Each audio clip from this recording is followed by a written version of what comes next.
परीक्षा गुरु लाला श्रीनिवास दास जी। श्रीनिवास दास जी का परिचय संक्षिप्त में देख लेते हैं। इनका जन्म 1890 में, निधन 1907 में। 1907 में महादेवी जी का भी जन्म हुआ था। ये भारतेंदु युग के बहुत प्रसिद्ध लेखकों में से एक थे।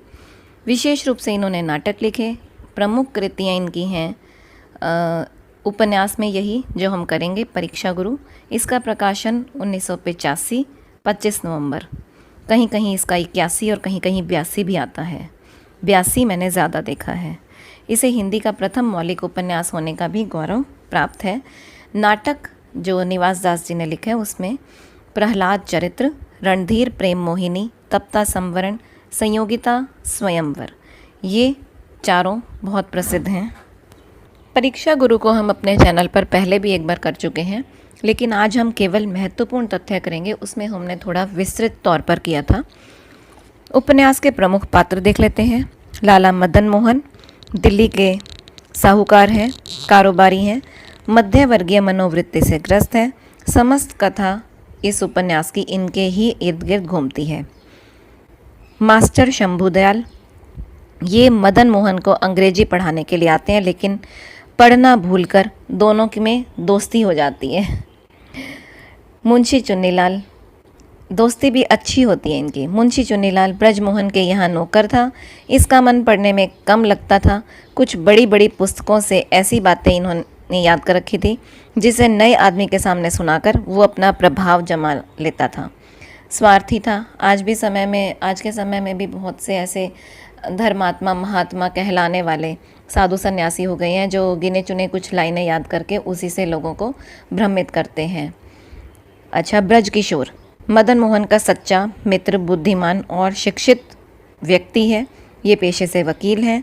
इनके सहयोग से लाला मदन मोहन अपने संकटों से मदन मोहन के 5 चुकारों में से शंभुदयाल, चुन्नीलाल, पुरुषोत्तम, हकीम अहमद, ये सब प्रसिद्ध हैं। पुरुषोत्तम ईर्ष्यालु व्यक्ति हैं, धनवान हैं, बुद्धिमान हैं, सुंदर तो हैं ही, लोगों को देखकर ईर्ष्या करते हैं। हकीम अहमद हुसैन, ये मदन मोहन को औषधि उसी के अनुसार देता है, कम हिम्मत वाला है। उसके 5वां जो है बाबू वैद्यनाथ, ये रेलवे में नौकर हैं। यानी कि 5 जो उसके चापलूस कह सकते हैं, जो उनको मुसीबत में ही डाल देते हैं एक तरह से। कहते हैं ना, संगति बहुत महत्व रखती है। अच्छी किसी व्यक्ति के संगति से ही पता चलता है कि वह इंसान कैसा होगा। तो पहले मदन मोहन के ये 5 चापलूस मित्र थे, शंभुदयाल, चुन्नीलाल, पुरुषोत्तम, अहमद हुसैन और वैद्यनाथ। चलिए कहानी पर आते हैं। इस उपन्यास में दिल्ली के कारोबारी साहूकार लाला मदन मोहन के धीरे धीरे अपने चरित्र से, अपने व्यक्तित्व से गिर जाने का और अपने धन को भी खोने का वर्णन है, और उसके बाद उभरने का भी है। उभरते अपने मित्र की मदद से हैं। लाला मदन मोहन एक समृद्ध वैश्य परिवार में पैदा होते हैं। बचपन में उचित शिक्षा और मार्गदर्शन के अभाव के कारण वो गलत संगतियाँ पड़ जाते हैं। गलत संगतियाँ उन 5 की अभी आपको बताई ही हैं। और गलत संगति में पड़ने के कारण वे अपनी सारी दौलत खो देते हैं।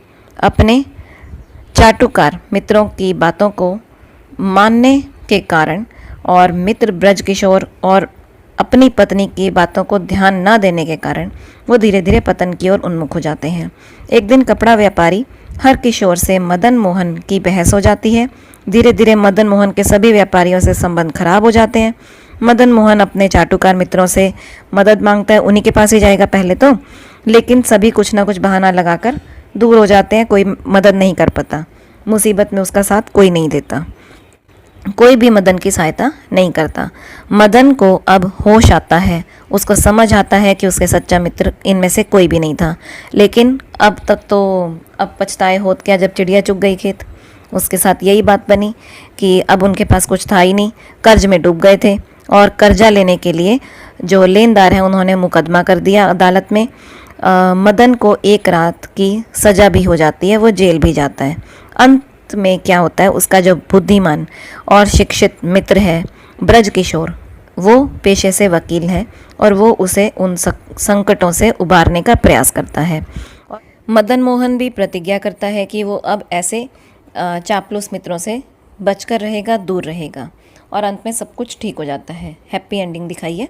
लाला मदन मोहन व्यापारी महाजनी संस्कृति का प्रतीक है। महत्वपूर्ण तथ्य है इसका। इसमें प्रतीक के रूप में अंग्रेजों द्वारा भारत के आर्थिक शोषण और लूट का सीधा सच्चा वर्णन किया गया है। इस उपन्यास में के विषय में और महत्वपूर्ण बिंदु ये हैं कि इसे हिंदी का प्रथम मौलिक उपन्यास माना है रामचंद्र शुक्ल जी ने। लाला मदन मोहन व्यापारी और महाजनी संस्कृति का प्रतीक है। आचार्य शुक्ल के अनुसार अंग्रेजी ढंग का मौलिक उपन्यास पहल हिंदी में लाला श्रीनिवास दास का परीक्षा गुरु ही निकला था। ये उनके शब्द हैं। श्रीनिवास दास जी का कथन है, अपनी भाषा में अब तक जो पुस्तकें लिखी गई हैं उनमें अक्सर नायक नायिका वगैरह के हाल ठेठ से सिलसिलेवार यानी कि कथाक्रम लिखा गया है, जैसे कोई राजा बादशाह सेठ साहूकार का लड़का था। उसके मन में इस बात से यह रुचि हुई एवं उसका यह परिणाम निकला। ऐसे सिलसिला इसमें कुछ भी नहीं होता। अपनी भाषा में यह नई चाल की पुस्तक होगी। उपन्यास की भूमिका में उन्होंने लिखा है। अच्छा, इस उपन्यास में कुल 43 प्रकरण हैं।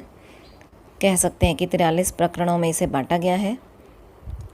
उपन्यास के महत्वपूर्ण कथन की ओर बात करें तो मैकाले ने लिखा था, हमें भारत में इस तरह की श्रेणी पैदा कर देने का भरसक प्रयत्न करना चाहिए जो उन करोड़ों भारतवासियों के बीच जिन पर हम शासन करते हैं समझाने बुझाने का काम करें। ये लोग ऐसे होने चाहिए जो कि केवल रक्त एवं रंग की दृष्टि से हिंदुस्तानी हो, किंतु जो अपनी रुचि भाषा भावों और विचारों की दृष्टि से अंग्रेज़ हों।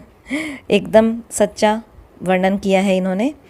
ब्रज किशोर उपन्यास में कहता है, अपने देश में उपयोगी विद्याओं की चर्चा फैलाना, अच्छी पुस्तकों का एवं भाषाओं में अनुवाद कराकर या नई बनाकर अपने देश में प्रचार करने एवं देश के सच्चे शुभ चिंतकों और योग्य पुरुषों को उत्तेजना देने और कलाओं की अपेक्षा खेती आदि की सच्ची देश हितकारी बातों के प्रचलित करने में सच्चा धर्म समझते हैं।